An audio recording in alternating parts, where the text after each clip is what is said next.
نام لوں کہ ہمارے ممدوح علامہ عزیر شمس بھی جن کے مداح تھے، اور وہ بہت زیادہ مداح تھے، اور اس بات سے نالاں بھی تھے کہ ان کی جس قدر ہونی چاہیے تھی اس طرح سے قدر بھی نہیں ہوئی۔ ہماری جماعت کے نامور ادیب اور بہت اعلیٰ معیار کے نثر نگار علامہ ابو القاسم فاروقی استاذ الاساتذہ کہ ناسخ نے کہا تھا کہ شاگرد ہیں ہم میر سے استاذ کے ناسخ، استاذوں کا استاذ ہے استاذ ہمارا۔ تو میں علامہ ابو القاسم فاروقی صاحب سے گزارش کروں گا کہ وہ اپنے تاثرات پیش فرمائیں۔ واضح ہے کہ علامہ ابو القاسم فاروقی صاحب کے علامہ عزیر شمس صاحب سے بہت ہی اچھے برادرانہ اور مراسم تھے، اور بطور خاص عزیر شمس رحمۃ اللہ علیہ اس بات کی نصیحت کرتے تھے جو بھی یہاں کے لوگ طلباء تھے کہ ابو القاسم فاروقی صاحب سے سیکھتے رہنا۔ تو آئیے ہم ابو القاسم فاروقی صاحب سے انہی کے لہجے میں انہی کے تاثرات سنتے ہیں کہ بولتے رہنا کیونکہ تمہاری باتوں سے لفظوں کا یہ بہتا دریا اچھا لگتا ہے، اور کسی شاعر نے کہا تھا کہ پھول کی خوشبو، ہوا کی چاپ، شیشے کی کھنک، کون سی شے ہے جو تیری خوش بیانی میں نہیں۔ علامہ ابو القاسم فاروقی صاحب۔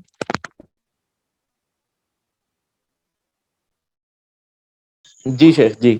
آن ہو گیا۔ اس مختصر سے وقت میں شیخ عزیر شمس حفظہ اللہ رحمہ اللہ کے متعلق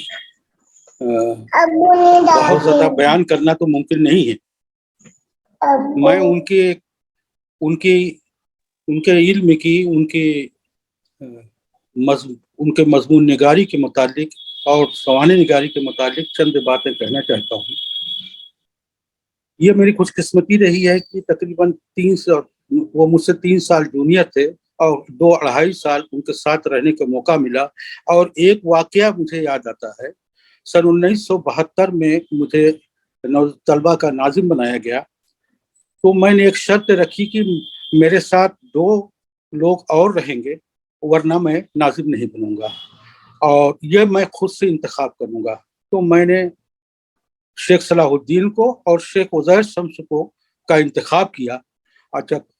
اور یہ دونوں آدمی میرے ساتھ میں رہے، اور کچھ ہی دنوں کے بعد ایک مناظرہ کر ڈالا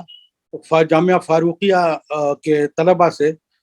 درپردہ طلباء تو نہیں تھے، اساتذہ تھے، مسئلہ نور پر، اور بڑی کامیابی کے ساتھ الحمدللہ مناظرہ کیا۔ اس میں 2-3 آدمی اور شامل تھے، شیخ رفیع، شیخ عزیر، شیخ صلاح الدین، بدر الزماں۔ اور یہ اس مناظرے میں الحمدللہ ان کو شکست ہوئی۔ اور شیخ عزیر رحمۃ اللہ، میں بتانا ہی چاہتا ہوں کہ شیخ عزیر رحمۃ اللہ علیہ نے اپنی علمی زندگی کا آغاز ایک مناظرے سے اسی طرح کیا جیسے مولانا ابوالکلام آزاد رحمہ اللہ نے اپنی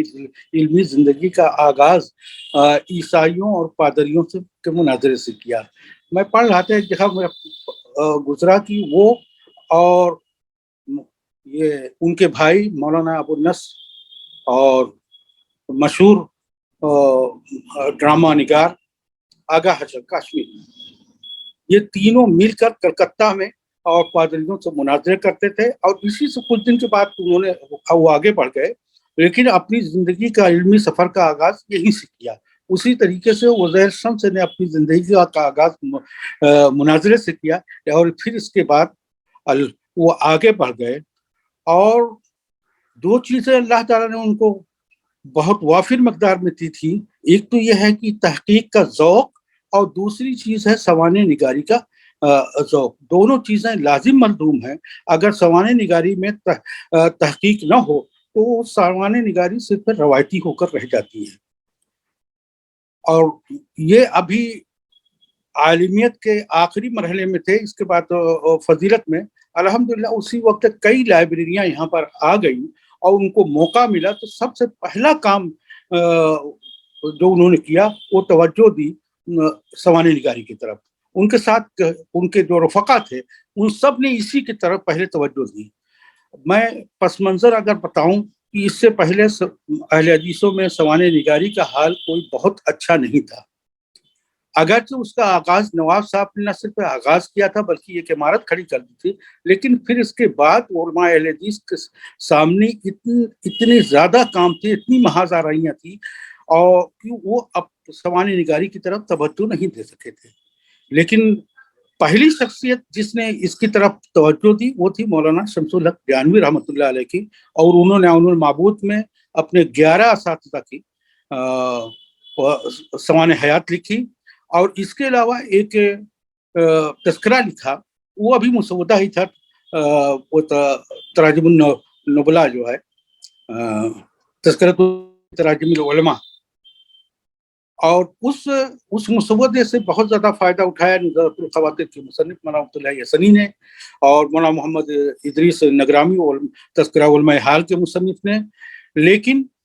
وہ غالباً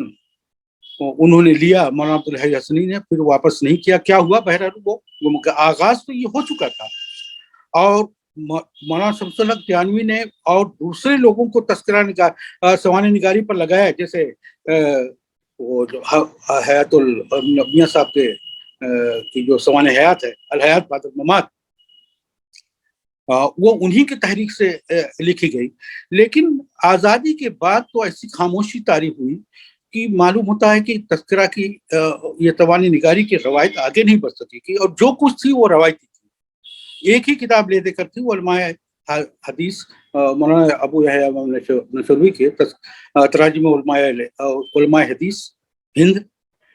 اور یہی سارا مرجع یا ماوا تھا۔ بعد میں چھپ گئی تھی نظرۃ الخواطر، اس میں بھی بہت کافی ملی۔ تو وزیر شمس سے پہلے شخص ہیں جنہوں نے بر صغیر میں بالکل محققانہ انداز میں سوانح نگاری کے جو اصول و قواعد اور ضوابط ہیں ان کو ملحوظ رکھتے ہوئے انہوں نے ایک متحقق کتاب حیات الشیخ المحدث عظیم آبادی انہوں نے لکھی، اور اندازہ ہوتا ہے آج بھی اس کو دیکھتا ہوں تو بڑی حیرانی ہوتی ہے کہ جو انہوں نے اصول و ضوابط برتے ہیں وہ آج بھی علماء لکھ رہے ہیں، لیکن ان اصول و ضوابط کے قریب بھی نہیں پھٹک رہے ہیں۔ اچھا، سب سے بڑی اس کتاب کی وہ صفت یہ ہے کہ آپ نے کوشش یہ کی کہ جو مصادر ثانیہ ہیں ان سے نہ اخذ کر کے اور جو مصدر اولا ہیں ان سے لیا جائے، اور اس کے لیے جو رسائل و جرائد کے ساتھ ایک بڑی کتاب سب سے زیادہ جس میں حالات ملے وہ یادگار گوہری ہے، اور جو مولانا شمس الحق صاحب کے ماموزاد بھائی ہوتے تھے مولانا زبیر عتیق، اور وہ انہوں نے لکھی ہے، اس میں سب سے زیادہ حالات ملے۔ آج وہ سلفیہ میں موجود ہے، 1312 کی چھپی ہوئی ہے، اور لیکن بہت کم لوگ جانتے ہیں کہ یہ اتنی مستند مولانا عظیم آبادی کے بارے میں ہے۔ لیکن عزیر نے اس کو تلاشا، عزیر شمس نے، اور اس کے علاوہ اور تمام رسائل و جرائد کو، اور وہ کی نقش اول ہی نہیں بلکہ نقش آخر ابھی تک ہے، ابھی اس سے بہتر کتاب نہیں لکھی گئی۔ اسی سب دوسری چیز یہ کہ جس طریقے سے غالب کو ملے، اب وہ جو ہے بجنوری صاحب محاسن کلام جنہوں نے لکھی، اور سر سید کو ملے حالی جنہوں نے حیات جاوید لکھ کر ان کو حیات دوام دی، اسی طریقے سے مولانا شمس الحق صاحب کے متعلق جو بکھری ہوئی معلومات ہیں ان کو منظم انداز میں، مرتب انداز میں شیخ نے پہلی بار لکھا ہے، اور اسی لیے سوانح نگاری میں محقق انداز میں جو کریڈٹ جاتا ہے وہ شیخ عزیر شمس کو جاتا ہے۔ حالانکہ اسی کے ساتھ ان کے 4 اور ساتھی جو تھے، شیخ صلاح الدین نے بھی صوت الجامعہ میں لکھنا شروع کیا تراجم کے سلسلے میں، بدر الزماں نے بھی لکھنا شروع کیا، شیخ عزیر نے میاں صاحب پر لکھنا شروع کیا، اور وہ بعد میں چھپی ہیں۔ اور یہ کتاب جو 1976 میں انہوں نے لکھا، 1975 میں لکھا، پہلے اردو میں ایک مختصر مقالہ لکھا جو اس میں معارف میں شائع ہوا، اور پھر اس کے بعد اس کو عربی میں لکھا جو 1976 میں انہوں نے دیا، پھر اس میں اضافہ کیا۔ بہرحال 1979 میں یہ ان کا مقالہ مبسوط مقالہ شائع ہوا۔ اس کے ساتھ عام طور پر لوگ سمجھتے ہیں کہ اردو میں جو مولانا شمس الحق دیانوی کی حیات و خدمات انہوں نے لکھی ہے، اور دونوں ترجمہ ہیں، ترجمہ نہیں ہے اگرچہ اس کی ایک طریقے سے اختصار کہہ سکتے ہیں، لیکن جو اردو والی ہے 2-3 چیزیں اس میں ایسا اضافہ ہے کہ وہ بہت عام بن گئی ہے۔ ایک تو ہے کہ چارٹ کی شکل میں انہوں نے مولانا عظیم آبادی کے جو اسانید ہے